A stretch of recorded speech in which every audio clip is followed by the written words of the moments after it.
that's true. Naked Palpatine. Oh, you pick that one.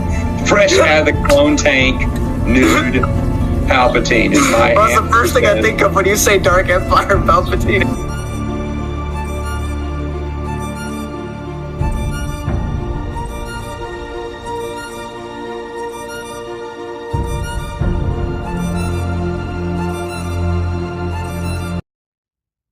Hello. What's even the point, right? You know full well Philip Chase and AP Canavan and all the other big YouTubers are going to talk about it. So, like, inevitably, no one's going to sit down and watch all this. Except for the real ones. But usually when I do these videos, I tend to do them a spoiler-free section and then spoilers. Most of those things are, you know, not new.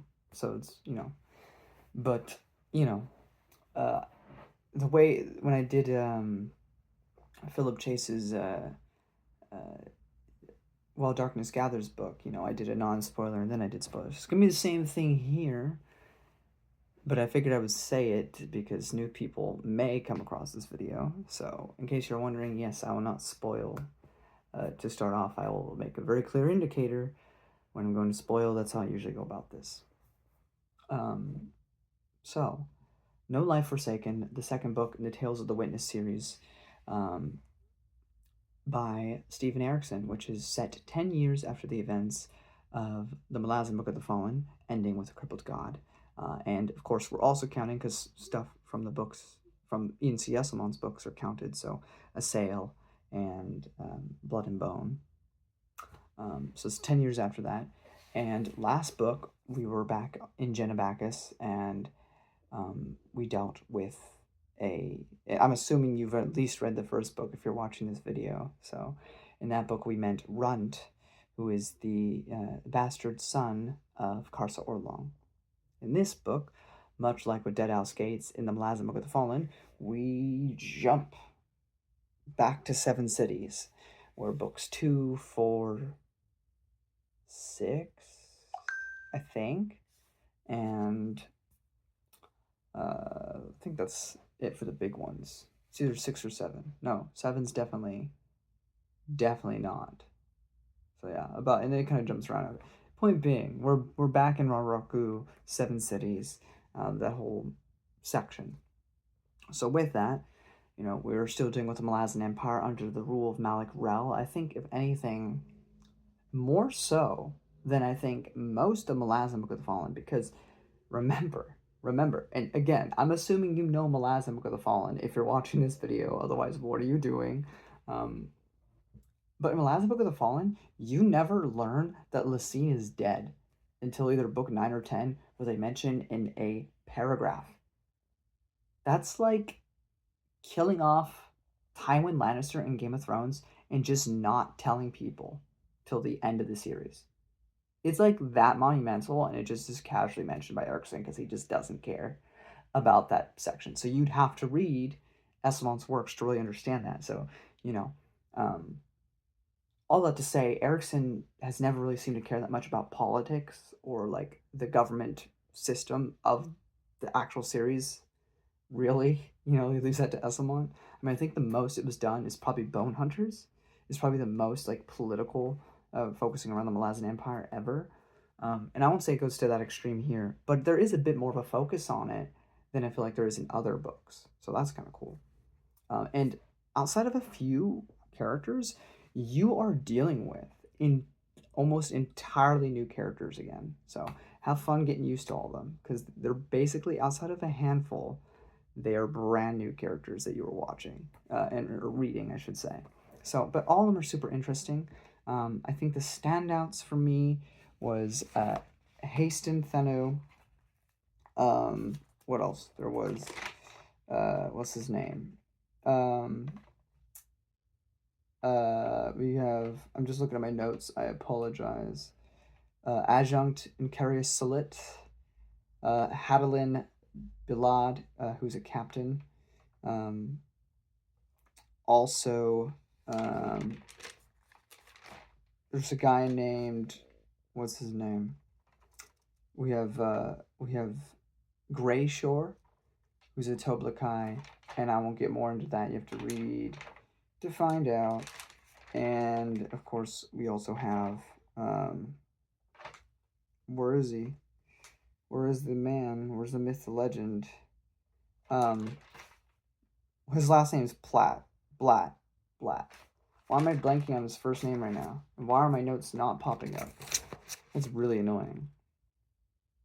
Anyway, those are the standouts for me. Even though that last person, I'm forgetting his first name right now because I'm a terrible fan. And we do very much deal with a lot of lingering threads that weren't completely tied up in the Book of the Fallen, including, I will say, the whirlwind, and I will say nothing more than that. But that is still something that is being addressed in this story. Oh, we also have a mysterious new character, which I will get to in spoilers, and what that could possibly mean. There are characters that come from like a million years ago, which then makes me think, because I know, or I'm pretty sure we haven't heard about these characters before, so if they're going to pop up in the final prequel novel by by Erickson to kind of bring in that full sort of, the past, future affecting one another, and so you get excited for the third one. I'm just guessing, but I imagine some stuff will pop up then. And again, these are my immediate thoughts. Like, I finished the book like maybe 20-30 minutes ago. And again, like I said, there's going to be people who deep dive and do deep analysis like Philip Chase and AP Canavan probably will. And it'll be much better than mine. And all the big booktubers like Joanna and all of them, I know they will talk about this book. That being said, I think a big thing here, in 2025, there's a lot going on. I won't bring up the real world here, but I mean, if you live in the world and you know of the world, you know what a lot of things are going on. And I think it's really easy to get pessimistic and to think maybe everything would be better if we pulled a Thanos, if we just, ended everything, started fresh anew. I think it's an easy, logical path to fall into. If everything sucks, then just wipe it out. But that, in turn, in of itself, that mindset is just furthering the problem. The doom and gloom, the pessimism doesn't actually change anything, and if you succeed in that, sure, you got your vengeance, you got your retaliation. No one's going to be left to enjoy it, though. And, could also see it as a critique of religions as well and stuff with certain sections, but Erickson's always kind of done that throughout his books. But what else can I talk about without spoiling it? This is I'm a terrible non-spoiler reviewer. There's also, if it's something that really matters to you, there's some really good representation here, I felt, in terms of people being, bi or gay, without being like that's their central character, but it's a big aspect of who they are, and that plays a role in this story very heavily with a few characters, so that's kind of neat, I thought that was handled very well, and there are stuff that I'm not picking up on, like my brain registers certain things. There are things here that I feel like are gonna either play a role in the past, like I said with the prequel stuff, or it's gonna pop up later with the last two books. Well, I mean, one's obvious. The rest of them I'm not too sure on. It might just have been this book and I just didn't get it, or will be brought back up again later. We'll have to wait and see. By and large, we basically meet an entirely new group for this whole book, and a whole host of new people with only a few recognizable names. So I think, considering, I mean, the first book of this series, even if they were new characters, we immediately had some, at least from House of Chains, we had some reoccurring characters from the Karsa section of that book, right? So there was immediate some sort of recognizability. And Then we got Runt, who, while he may have been a new character, since he's so vastly connected to Karsa, there's an immediate attachment there. Plus, what he goes through in that book, which is so unfortunate. But so, and then some of the other connections to that character in book 1 that happened to be a character from book 4, Book of the Fallen, who became a whole character of his own in that story. So there was connections there, and like I said, there is stuff here. There are characters that make an appearance that were in other things, but by and large, the most of this book is completely new people. So I think, again, Erickson's done an excellent job of making us fall in love and be interested in these new people. So is it a winner? Absolutely. I stopped reading. I stopped Cormac McCarthy for Stephen Erickson, and I love Cormac McCarthy's writing. I was reading Suttree, which is arguably one of his best books ever, and I gave it up. I stopped to read this book because it was vastly more important to me. But I absolutely think if you like The God Is Not Willing, you will enjoy this. If Seven Cities is some of your favorite parts of the Malazan Book of the Fallen, this is definitely going to be up there for you. For me, typically, I've always found Seven Cities, particularly the Whirlwind stuff, was one of my least favorite parts of Dead House Gates and House of Chains, to be honest. This is probably the strongest for me because of the emotional stuff they do with certain characters here. It actually is really funny. One of the characters, Blatt again, Borno or whatever, Bornu. I just got finished watching. I watched yesterday, Blue Moon with Ethan Hawke, and it's not the same thing because I think Borno is meant to be vastly more ugly, but there's a sort of a similar thing going on there, which I kind of liked. So now I'm just gonna think that Borno is Ethan Hawke. I think that'd be funny. I don't think that's the case though. But I really enjoyed this book. I don't know if I like it more than God Is Not Willing, but I also said that about Dead House Gates when I first read that, and now Dead House Gates is like top 3 of my favorite books of the Malazan Book of the Fallen. So it's funny how those things kind of flip around. So I guess we'll see in time when I've had time to digest and time to fully appreciate it. I do think I like it more than House of Chains minus book 1. I always make that caveat. Books 2 to 4 of House of Chains, I don't really enjoy a lot. I mean, I enjoy it, not as much as the rest of Malazan Book of the Fallen. I definitely think this whole book surpasses the entirety of books 2 through 4 of House of Chains. Book 1 is unmatched, though, because House of Chains book 1 is better than anything ever in the Malazan series. Book 1 is peak, but we're not talking about that. So, by and large, I've diddle-daddled. I have kind of gone around and not really described the plot of this book, and I'm sorry about that. Like I said, Malazan soldiers, they still have they have their foothold here now in Seven Cities. The Whirlwind, there's cults of, like Cult Tane. There's the cult of Karsa right now. Other cults have sprung up. There's a whole bunch of things going on in Seven Cities. And, of course, Rebellion. Seven Cities can never go. It can only, 10 years was as long as it could go before it's like time for another rebellion, So, also, again, as we saw in the last book, a big thing here is Autorial being more of a commonplace thing and magic not being as sufficient as it once was. It's more of an even playing field in this stage of the world, and the Warrens are a lot different now due to reasons. And so you get some new powers and new abilities in this series as well, which we'll also get to in spoilers. But that is pretty much it for my non-spoiler section. I absolutely think it's a worthy addition to the Malazan series. Stephen Erickson never misses a beat. He never fails to make good work. And it's another banger. It's another absolute, I don't know about page-turner, but absolutely enthralling work. There's definitely places where you can slow down. But I loved it. I loved it. It was so exciting to actually be caught up and be able to read a new book. Because, I read The God Is Not Willing, which was the newest book at the time that it come out. That wasn't by Elsamon, because Elsamon released Forge of the High Mage.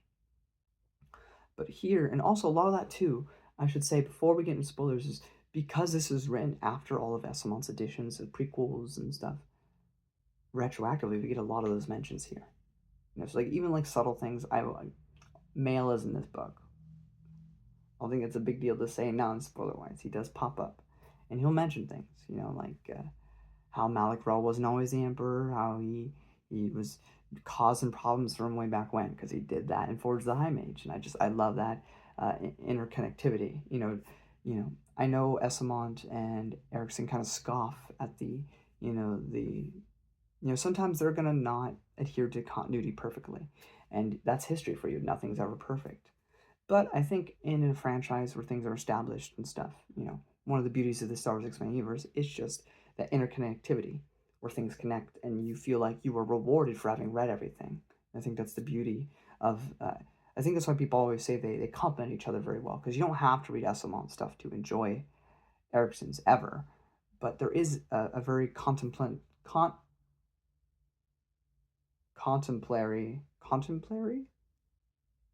I read books and I can't speak. There's a synergy. How about that between the two? It is very nice to see. Anyway, I'm getting spoilers. This is a new book, so if you don't want any spoilers, I completely get it. Now's the time to leave, okay? Now's the time. Leave now. If you want none, go away. I'm getting spoilers, okay? Okay, I think I've warned you sufficiently enough. Okay, so spoiler sections now, okay? Like I said, we begin with the prologue. We have Hasten Thanu, who talks to Calor. That was pretty cool. It seems like Calor, Cotillion, Shadow Throne all kind of want to know what's going on with Karsa, which is interesting. And again, kind of the meta story narrative thing that they pull. This happened again in the Carconis, but Hastings says like, yeah, he'll tell the story, because this is seemingly happening after the events of the book. But he says, I'll tell you this story, but I wasn't there for everything, so I'll just have to make some stuff up. So that's part of the fun. But back to Seven Cities, and it took me like a split second, but I saw the mule, and I was like, wait a second. First, my brain was stupid, very, very dumb. I went Krupp. But then I was like, no. This is not Darushistan. This is Seven Cities. So who's the only other character that would act like this? All right. And he started talking about his wife, and it became abundantly clear. It was a scary old pust, yet again. And this conversation he has with Mail. But it was an opening, fun section. We then jump ahead to Book 1, The Uneasy Hearts of Land and Self. Okay, so we get to my phone. We get to the first thing that I copied and pasted for you guys today. I was wondering, said Haston. The figure glanced over, the lined, haggard face twisted in irritation. You shouldn't be here, Spectre. You're always saying that. How far ahead? More centuries than I care to count, and before you ask, you wear well the millennia. Or if not well, then passably. Curse holds, then. Whose is now the question, Haston said. Yours or theirs, though I'm not sure it makes a difference, the man grunted. I suppose not. What do you want? Haston shrugged. My latest visit had me mulling on this particular moment. I wondered at the impulse. The man's snort interrupted him. You call this an impulse? Well, considering that you're just starting. Then yes, this may well have begun as an impulse. For what it's worth, you continued with this until you were done. I guess I'd like to know respect. Honoring? Wearing? What's left of your subjects? Or is it guilt? Even remorse? Tell me, High King Calor, what impels you to gather every last bone of your empire's slaughtered subjects? To build upon this dead land hundreds if not thousands of barrows to inter with the dead every damned one of them? The High King had drawn out a few more bones from the sack, which he tossed into the pile before him, raising small puffs of dust and ash.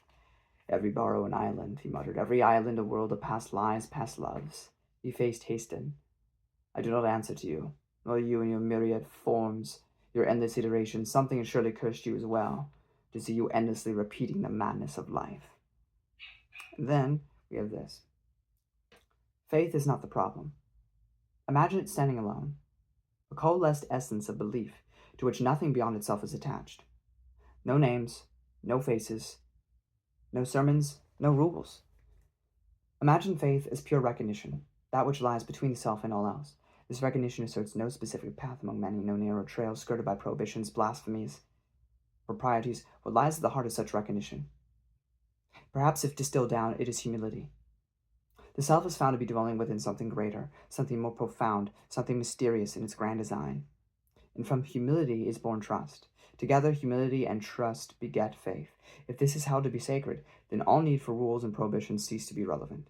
There is but one path, and to traverse it is an exercise in comportment. We build religions to divide the indivisible. That is the problem.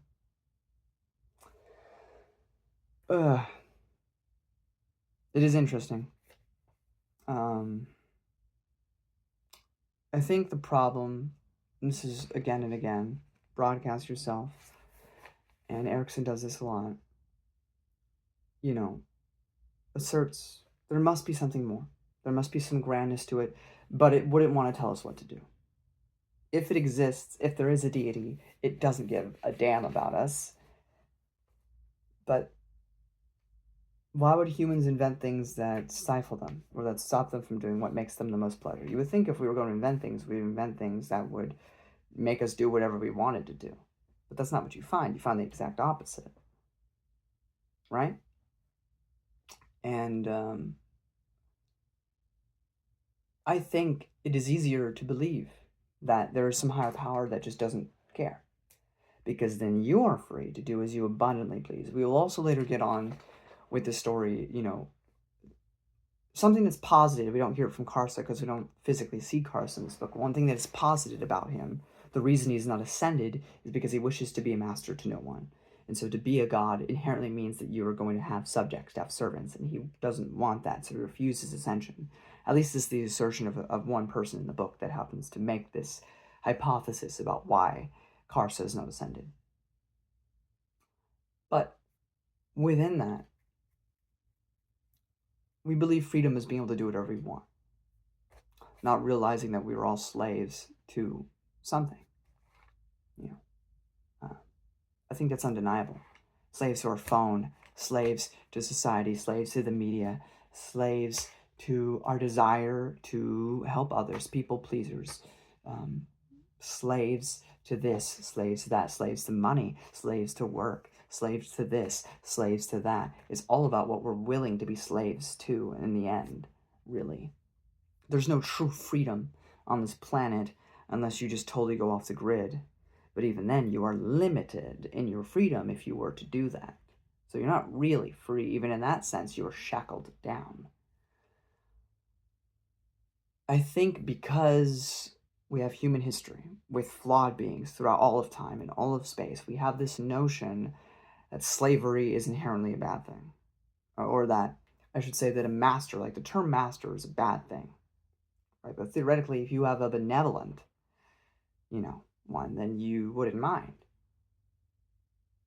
If they're feeding you, getting housing for free, all you gotta do is, do some stuff here and there. But you're happy to do it. I mean, it's not the same thing. I'm making a terrible analogy. I'm no philosopher. I'm no teacher. I'm no educator. I'm just saying that I think it's really easy to say, well, if God exists, he doesn't care about what we do. He just wants us to live a happy life. And I think that's easy. I think it's harder to say, oh, well, maybe there are some rules, And I do think first comes humility. I think anybody who puts a sword to someone because they disagree with you is wrong. That could be religion. That could be politics. I'm not going further than that, but I think that may be relevant this year.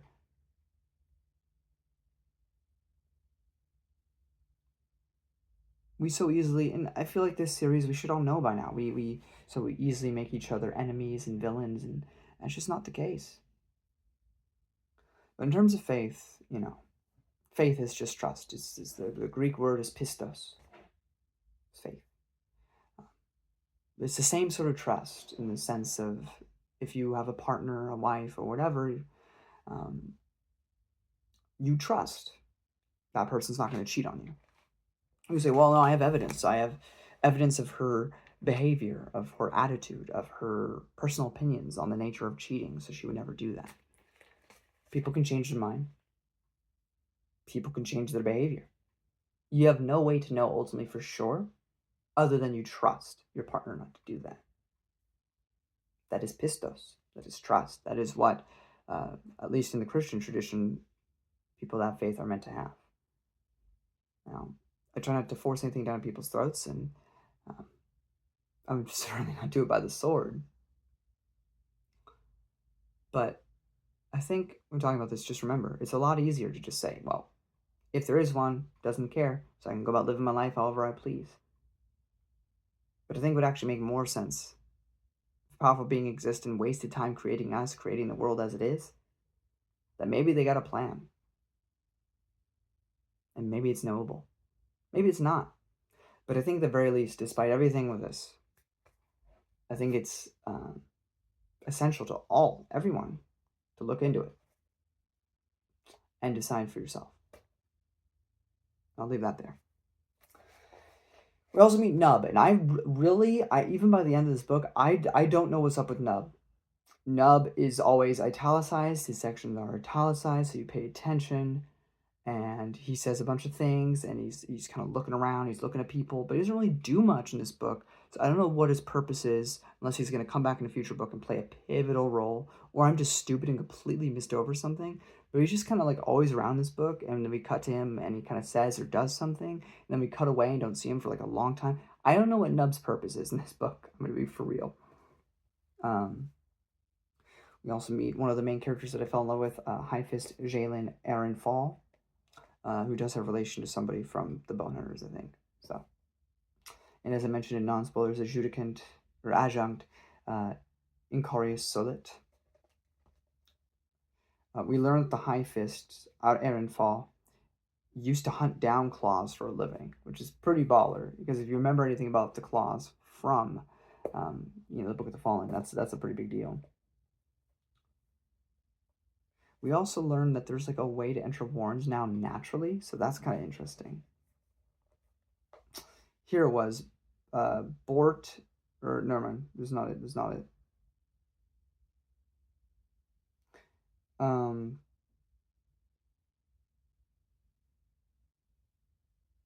I wrote down Tholis because I thought he was going to be an important character, but then Sadala, another character, killed him almost immediately, so then that was not important anymore.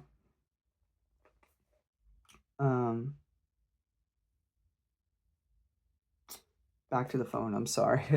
My notes are all kind of scattered. No, I'm not going to do that one. It's okay. Like I said, there's a bunch of cults and non-spoiler wise, but who do we have a return of from the Book of the Fallen but Felison Younger, who is fat and just kind of huge, and she was having a lot of pleasure and fun back during Book of the Fallen, but now she's just like so fat and been so just, she's not had like a very good life, but she's just kind of sits around now. But we have her back. And then we jump to Book 2, Awakenings. Felison the Younger gets remade, or reborn in a sense. She loses all the fat. She becomes like a youthful version of herself because the shock has been awakened. We also learn about my favorite character in the book, who I'm sorry I didn't remember his name before, Bornu, it's with a U. Blatt. Favorite character of the book. Love this guy. Love everything about him. He's very much a skeptic. He goes, I know that you're a goddess. I mean, I know you got powers and stuff, but I will not worship you.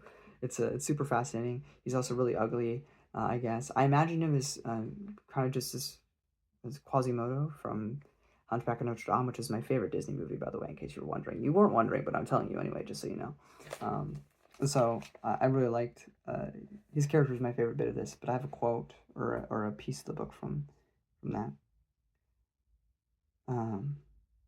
Not a schism at all, but two forces in both opposition and balance, mutually dependent. You seek to unify the cults, and for that you'll indeed need Leomin of the Flails.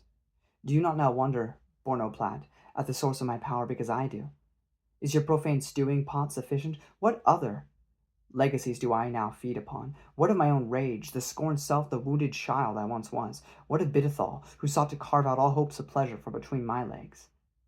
Borno heard Celebi's sharply indrawn breath beside him on the bench, but could not pull his eyes away from the goddess as power began swirling around her form, a growing, incessant rage. And what of Liamin himself, who left me to the fate, even as he planned to flee everyone, and planned, let us not mince words here, to gather the last and most fanatical believers all in one place, and then incinerate them?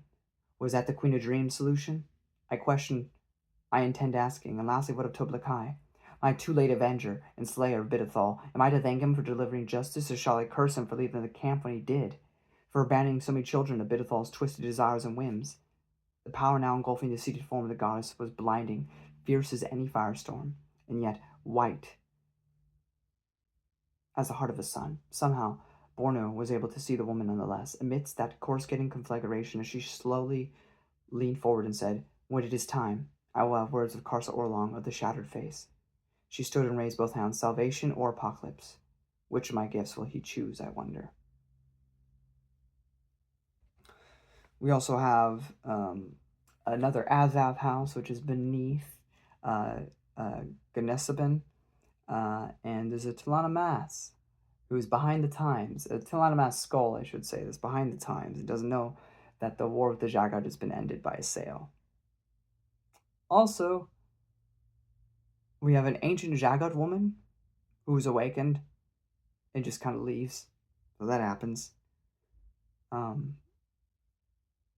It's interesting. Felison the Younger, who has not had a very good life, much like the predecessor of that name.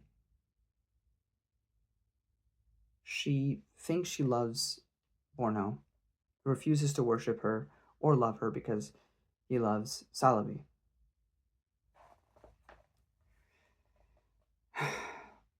But another profound thing, I think, in here is that it is said that Borno claims he's a skeptic, does not believe in any faith, but he does worship something. He worships Salabi. He worships the love he has for her that he can't have. And I think that's something profound, because I think you look at politics nowadays, or you look at other things, if you drop religion, you have not stopped being religious. I'm just going to say that. It's kind of ingrained in human nature. You may not follow religion, but you are devout to something.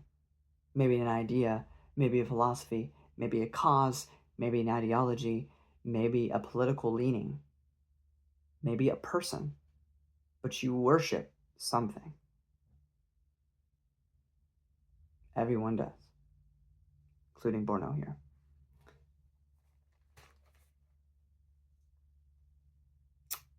So, we meet a character named Yule, who does, I think, die in this book, but he seems to be Ikuriam's child, which I just thought was interesting, that we got some sort of descendant of Ikuriam in this book, much like how we have Runt in book 1. And then we jump ahead to book 3, Ghost of the Living and the Dead. We have 2 phone ones here. Oh my goodness. The army itself forms camps that start fighting each other. The dissolutes lift heavy heads, blind myopically, big word, and wonder what the frick is going on. Meanwhile, the manifest goddess Vashek herself looks on, first in horror, then disappointment, but at last in fullest understanding. Apocalypse, after all, is a seed within us, all of us. Each and every one of us who carry in us our own individual destruction, the disordering within the mind, leading to disorder of the flesh, and in worship of said potential, our faith can be said to narrow itself down, seeking first disorder, and finally, the place where it ends, namely death. Can it not then be said that all faiths worship death, when all the clutter is cleared and swept away, and that the ways of living of proper comportment within the tenets of the faith are but modes of preparation, none of which in any real way obviates the inescapable demise that is, death? Since divisiveness lies in our nature, does it not follow that all religions, no matter the immortal eponymous head, its aspect, its variations, are one and all expressions of the implicit apocalypse dwelling within the human soul? And that accordingly mundane conflict between them is in fact utterly absurd. Not one religion, after all, defeats death, not in any practical way, that is. Soul's journey beyond the flesh, well, can it not be said that we, the living, are the least authority imaginable in arbitrating against nature, and thus capable of nothing but empty, unprovable, and distinctly unexperienced assertions therein? So there's a whole mouthful there. What I will say, just because, again, YouTube is about broadcast yourself, that can be said for a lot of things in the real world, but when it comes to certain faiths, at least, maybe you can say that about all the people now, but at least at the time that things were actually going down, people claim to have seen it with their eyes, which is different. And it wouldn't matter much if they didn't also die for said belief, because, as you know, or if you don't know, typically the only reasons people lie are for money, fame, power, or sex. So you get none of those things. You are promised death. All you gotta do to avoid death is say, this is false, I'm just kidding, big L, this is not true. Simple. You get to live. You don't get to have a bunch of lions eat your face off. Oh, you still hold to that and you die for it? Now, you could do that today. It wouldn't matter as much because you didn't actually see anything. You're just holding on to something that you haven't seen and still die for that. That's different. But when you claim to have actually seen it and you're still willing to die for that lie, that's pretty crazy for seemingly no reward. But what do I know? I'm just saying, in terms of evidence, all evidence means is pieces of things gathered. It is not a one unified thing, right? So if I throw a pencil on the floor, that is evidence for gravity. That is not in itself the sole evidence for gravity's existence. You would do a bunch of analysis and testing to figure out and use that as evidence. But there is plenty of evidence out there. Is it enough to believe beyond a reasonable doubt is a separate question. But there is evidence out there, and anybody who tells you otherwise is silly for that certain stuff, like a god or whatever. Anyway, back to this. Sadala and Toblakai with memory loss, named Greyshore, are hanging out together. Also, we get Inquiris Solit dying, which I was not expecting. I mean, he was like a main character since the beginning of the book, and he dies here? That was a lot. I thought he was going to at least make it to the end of the book, so I rather liked him, so I was sad. And Shamal seems to have love for High Fist Arnfall for some reason. I don't know. I guess. I don't really buy that, but okay. Book 4, No Life Forsaken. We meet Eravath, who's another Toblakai, or one of those, 4 giant groups. And is also part of the cult of Karsa. That's not what it's called, but...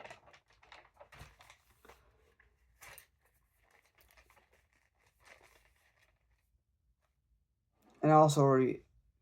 Corno suggests that Karsa won't ascend because he refuses to be master to anyone. We also, in this Azeth house, have Paucity, who's a former Forkworld Sail, who's now the guardian of this house. That's kind of cool. And Male's talking to her. Just Male's in this book. And he mentions T-Hole. Not by name, but he says there's this king and his wife, because she has these, she's been writing like a journal or something. I don't know. And he's like, I could take it with me to the library they got if you want. So that was fun. It was a nice little mention. So we also learned that the Toblakai, Greyshore, that was traveling with Sadala is actually Cain Thrall. Cain Thrall has memories of stuff that was happening 1 million years ago. Did he time travel? What happened? We don't really know at this point. But yeah, that's something that's either going to come up in the next 2 books in the sequel series, or it's going to pop up in that final Carcanus book, which I guess we'll find out. But basically with this, Male has been rather frustrated. And he basically just plans to Noah's Ark the whole world. He'll save T-Hole because he loves T-Hole, and maybe a couple other people, but beyond that, he's washing away the world, starting fresh and new. We also have Hadolin, the captain, betray Aaronfall, but he gets the drop on him with a bunch of claws, but does not manage to kill him. He transports himself into a warren and survives. We also have Haston, who continues to be this mysterious figure that we don't know who he is, and Aaronfall, has Haston meets up with him after he makes it. He shows up in his warren, checking up on him, and they talk about the convergence of what's going on with everything right now, with not just what's going on in this book, but the last book and what will happen in the next two books. Like there's something big going on here. And again, not really new here, but kind of a reiteration of the unwitnessed stuff that was discussed in book 2 and book 4 and book 6, book 10. The things that the little people do. The main characters, but the things that make a difference. Being unwitnessed, not being the central figure. So a lot of that sort of sentiment is brought back. Aaronfall also tells Haston a story about this girl he danced with. And Haston doesn't say it to Aaronfall, but as he's leaving, he mutters to himself, "That was Lostara Yil." So, pretty cool. And something different from the events of Malazan Book of the Fallen. The violence with the whirlwind was always intense, but Felison the Younger, Sheikh Vishak through Felison, has learned the truth at last after all these years, that the true way to make this apocalypse happen is by taking all the anger, all the injustice, all the pain of the people around the world. So she starts gathering this energy through Platt Borno, who's been a good person his entire life, and also just the injustices of how he was born, that he had been misshapen and ugly, despite being such a beautiful person on the inside, and all of that just tumultuating in her getting angrier and angrier and getting more powerful, and taking that anger from other people and adding it for a grand crescendo end times event, basically. At the same time, males planning on flooding the world. But then, before we get to that, actually, this is what the Sheikh of Vashek says. Who punished him so? This child spilled out onto the mortal earth, who bent his bones, kneaded the soft bones of his newborn face, made him so cruelly misshapen? Who chose to see him sicken to the very foods he needed to live, made spring blossoms a torture, the dust of books a curse? Who did this to newly born innocent? What demon preys so eagerly upon the weak and defenseless? You would speak to me of suffering's virtue, and the next breath ease through life by one soft hand? The wicked and venal? You would speak of choices made in utter freedom, with half the knives and each choice hidden, freedom itself a promise of blood, the wounded self.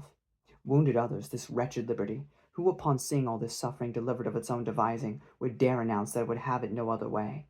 But lives of pain, torments inside and out, each body so much a temple of promised glory, why not one of you would dwell in such as your sole domain?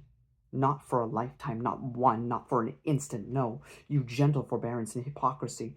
Your every blessing is sharp teeth, for you promise that paradise waits not in the valley where immortal life is lived out, but in the valley beyond, with life's passage but an ordeal down a dark road.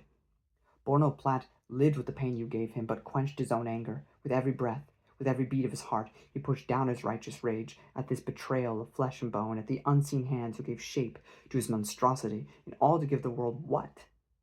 The irony of a most beautiful soul hidden within an ugly, mangled shell. Who are you to smile and say, I would have it no other way? This small morsel of your indulgence was a man, a lived life, reluctant husband to pain, flinching at her every loving caress. How dare you? Well, she would be his rage. She would awaken what his gentle soul denied in itself. I, too, shall have it no other way. Here, then, you unseen god of gods, is my apocalypse, the first of her sudden awakening, with the body of the man, Borno Platt, turn night into day.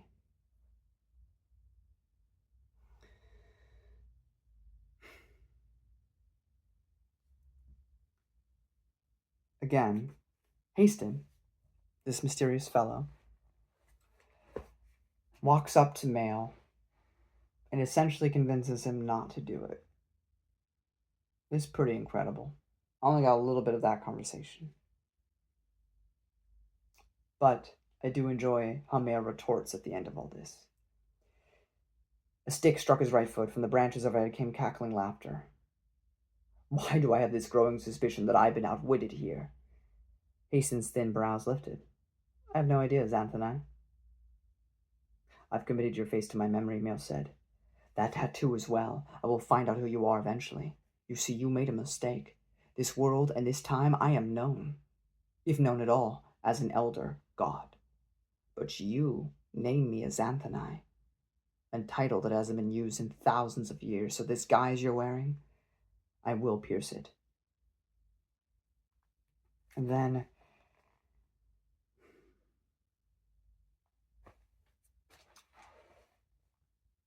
in this sort of shadow world, Borno is allowed to look pretty and perfect and beautiful, while his body is being used to storm all this rage and the apocalypse of the world itself. And who appears to talk to him but Hastings himself? Borno Platt frowned. Feeding on what? Well, the essential injustice of what you were born with, and what you had to contend with every day of your life in that body. And that's valid, isn't it? I love that quote. I love saying that's valid all the time. After all, there's really no end to the injustice in this thing we call living. The impossibility of perfection, that's what haunts every soul. You, me, everyone. And the worst thing about it is, we each have a sense of that perfection. Some aspect of it we can strive towards and how we shape our lives, but other aspects, the physical maladies, what we're born with, or what comes to us as we age, why, we can't do a damn thing about any of that, can we? And that, my friend, is unfair. Unfair, yes, and this is why we howl. We howl. She's about to, yes. Feeding on your imperfect body, but more feeding on the price you paid when you dwelt within it. Borno felt a flash of fury. She knows nothing of that price. You're right. And it gets worse. She's now reaching out, pulling in all the anger from every soul within reach, and that reach is expanding. Eventually, she'll have an entire world's worth of anger with which she will unleash the apocalypse. Are you getting it yet? The secret of the apocalyptic?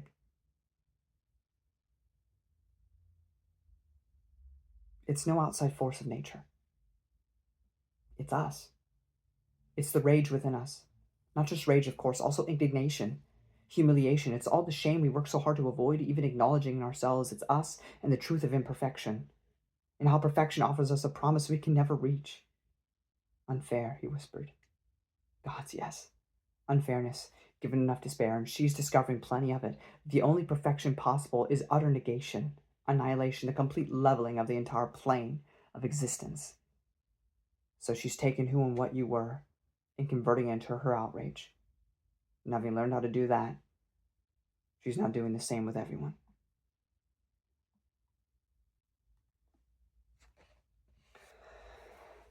But he also convinces Borno, and he demands he has his body back. And the Sheikh is taken care of finally, forever, actually. Unfortunately, Felson the Younger, much like Felson the original, had to die. But there is peace on that front, at least, until we have more crises. And the story just kind of ends. We don't have an epilogue or anything. It just kind of ends there. There's a couple more things, but by and large, that was kind of the pinnacle for me of what I got out of it. Like I said, incredible writing. You pick up an Erickson book and you're like, I'm in for actual good writing again. It's really nice to see. I ate this book up. I took my time, though. Maybe it doesn't seem like it. Like I said, I'm not the best reviewer on the planet. But I enjoy this book so much. What a pleasure to get to read it, you know? And I know you probably will too. And if you got this far, then you definitely read it. And please let me know what you thought about it in the comment section below. And again, present day me. You never see present day me, but here I am. It's actually me today in almost November, the day before Halloween. You know, like I said, today, what was uploaded? I think it was book 3 of Wheel of Time. Yeah, I reviewed that at the beginning of 2025. So that's how you know how far ahead I am of stuff. So that's basically it, guys. Anyway, probably like April or May that happened. I don't remember. But anyway, thank you all so much for watching. If you enjoyed this video, give a thumbs up, sharing episode a ton, and I will see you in the next video. And thank you, Stephen Erickson and Ian C. Osman, for the splendid book and world that you provided us. It's always such a pleasure, and I can't wait for the next one. It is probably one of the highlights of my entire year. Maybe that's a little sad, but outside of my acting class, which is probably the biggest joy I get, this book was it. So, anyway, see you next time.